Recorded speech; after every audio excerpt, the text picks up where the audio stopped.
Hi, my name is Kajal and I welcome you all to कैस्ट्रोलॉजी।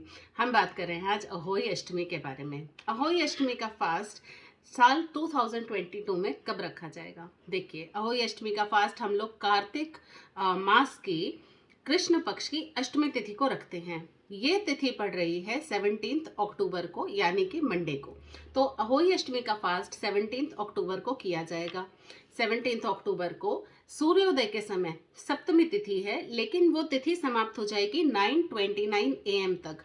तो क्योंकि बहुत कम time के लिए सप्तमी तिथि है और ये जो घटी के हिसाब होता है वो बहुत कम है, तो पूरा दिन हमारे पास अष्टमी तिथि रहेगी। और जब हम लोग फास्ट खोलेंगे, क्योंकि कई लोगों के यहाँ पे तारों को देख के खोला जाता है, कई लोगों के यहाँ पे चंद्रमा को देख के फास्ट खोला जाता है, तो जब हम फास्ट खोलेंगे तब भी अष्टमी तिथि विद्यमान रहेगी। इसीलिए 17 अक्टूबर को ही अहोई अष्टमी का फास्ट किया जाएगा। अब इस फास्ट में हम लोग पहले तो कथा करते हैं और उसके बाद हम लोग शाम को अर्घ दे के अहोई माता की पूजा करते हैं, उनको भोग लगाते हैं। तो जो हमारी कथा करने का मुहूर्त है वो रहेगा 11:43 AM से 12:29 PM तक। ये है अभिजीत मुहूर्त का टाइम।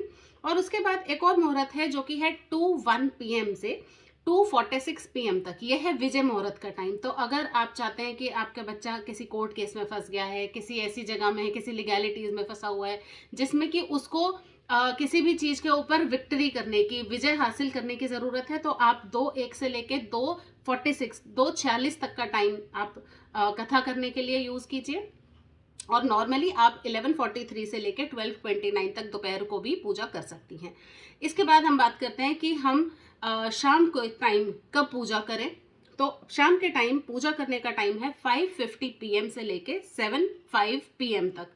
मतलब 5:50 से लेके 7:05 तक आप अहोई अष्टमी की माता को भोग लगा सकती हैं, उनकी पूजा कर सकती हैं। तारे निकलने का जो टाइम रहेगा वो रहेगा 6:13 PM और चांद निकलने का जो टाइम है वो है 11:24 PM। तो ये सारे बात हुई मुहूर्त की, और ये बात हुई है कि हम किस समय पूजा करें और किस किस पर्पस के लिए किस टाइम को हम फॉलो कर सकते हैं। अब मैं आपसे बात करूंगी कुछ ऐसे इंपॉर्टेंट बातें जो कि हमें अहोई अष्टमी का फास्ट करते हुए जरूर फॉलो करनी चाहिए।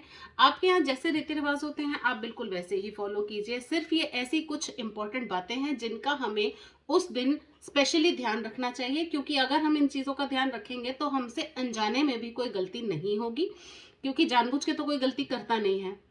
इसलिए बेटर है कि हमें पता चल जाए कि हमें क्या नहीं करना है। तो चलिए शुरू करते हैं।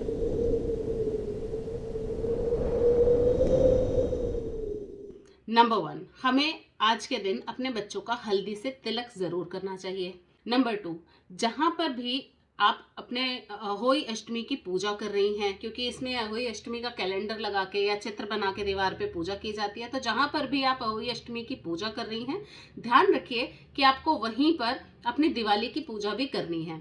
डायरेक्शन की अगर मैं बात करूं तो आप ईस्ट दिशा में, आप नॉर्थ की दिशा में, या आप नॉर्थ ईस्ट की दिशा में, ये 3 दिशाएं बिल्कुल शुभ हैं। आप इन तीनों दिशाओं में से जो भी आपको सूटेबल लगे उन दिशाओं को यूज करके आप अहोई अष्टमी की पूजा कर सकते हैं। जब भी आप कथा करें, जब भी आप अहोई अष्टमी की कथा सुने, तो अपने हाथ में 7 चावल के दाने या गेहूं के दाने जरूर ले लें, जिनको आप बाद में चंद्रमा या तारे, जिनको भी देख के आप फास्ट खोलती हैं, उनको अर्घ दे सकें। इसके अलावा आप अहोई अष्टमी को चांदी के दानों वाली माला जरूर पहनाइए, उनको वो माला पहना के रखिए, और जब आप उनकी पूजा कर लें शाम को, आप उन्हें चंद्रमा या तारों को अर्घ दे लें, उसके बाद उस माला को आपको जरूर पहनना चाहिए। और आप इस माला को, कई घरों में ऐसा होता है कि इस माला को हम लोग अहोई अष्टमी वाले दिन पहनते हैं और दिवाली के जो 5 दिन का त्योहार है उसके बाद हम बढ़ा देते हैं, निकाल के रख देते हैं। या फिर आप ऐसा कर सकती हैं, रात के टाइम जरूर पहन लीजिए और सुबह को उसको वहीं अपने पूजा स्थान में रख दीजिए। इस दिन आपको अपने बच्चों को मारना नहीं चाहिए और डांटना तो बिल्कुल भी नहीं चाहिए। इस दिन आपको कोई भी मिट्टी का काम, मिट्टी खोदने का काम, जो आजकल गार्डनिंग का काम जरूर कहा जाएगा, तो आपको ये सब काम आज नहीं करने हैं। आपको किसी भी तरीके की मिट्टी से रिलेटेड काम, मिट्टी खोदने का काम, मिट्टी में पौधे लगाने का काम, पौधे निकालने का काम बिल्कुल नहीं करना चाहिए। किसी भी तरीके का पॉइंटेड या शार्प ऑब्जेक्ट आपको टच नहीं करना चाहिए। जैसे आपको सिजर नहीं टच करनी, आपको नाइफ नहीं टच करना, आपको सुई धागे का कोई काम नहीं करना। तो सिलाई का, कढ़ाई का, बुनाई का, कटाई का आपको आज के दिन काम नहीं करना है। जब भी आप शाम के टाइम पूजा करें तो आप अपने बच्चों के साथ पूजा करें। बच्चों के साथ पूजा करने से माता प्रसन्न होती हैं और हमें जो भी हमारी मनवांछित इच्छा है उसे ज़रूर पूरा कर देती हैं। आज के दिन पूजा में आपको कभी भी काले कपड़े, नीले कपड़े या भूरे कपड़े मतलब ब्लैक, ब्लू और ब्राउन बिल्कुल नहीं पहनना है। जब हम अर्घ देते हैं तो अर्घ देने के लिए आप कौन से लोटे का इस्तेमाल करें, ये बहुत इंपॉर्टेंट है। सबसे पहले तो आपको कौन सा लोटा यूज़ नहीं करना है। आपको यूज़ नहीं करना है कांसे का, आपको नहीं यूज़ करने हैं तांबे का। तो आप कौन सा यूज़ करें? आप चांदी का लोटा यूज़ कर सकते हैं, आप स्टील का लोटा यूज़ कर सकते हैं और आप यूज़ कर सकते हैं मिट्टी का वो करवा जिससे आपने करवा चौथ पर चांद को अर्घ दिया था। तो इन तीनों चीज़ों में चांदी का, मिट्टी का या आप स्टील का लोटा यूज़ कर सकते हैं। आप बिल्कुल यूज़ नहीं करेंगे तांबे का और पीतल का लोटा। आज के दिन आपको तामसिक और मांसाहारी भोजन से बचना चाहिए। तामसिक मतलब कि जिसमें आपने अनियन या गार्लिक का यूज़ किया है। तो आज के दिन के खाने में आपको अनियन और गार्लिक का यूज़ नहीं करना चाहिए और नॉनवेज की तो आप बातें छोड़ दीजिए, नॉनवेज बिल्कुल नहीं खाना है। तो ये कुछ ऐसे इंपॉर्टेंट टिप्स थे जिसको आपको यूज़ करना चाहिए अहोई माता के फास्ट को और ज़्यादा सक्सेसफुल बनाने के लिए। ये फास्ट उन लेडीज़ के लिए भी इम्पॉर्टेंट है जो कंसीव करना चाहती हैं, जो चाहती हैं कि बहुत जल्दी वो पेरेंट्स बन जाएं।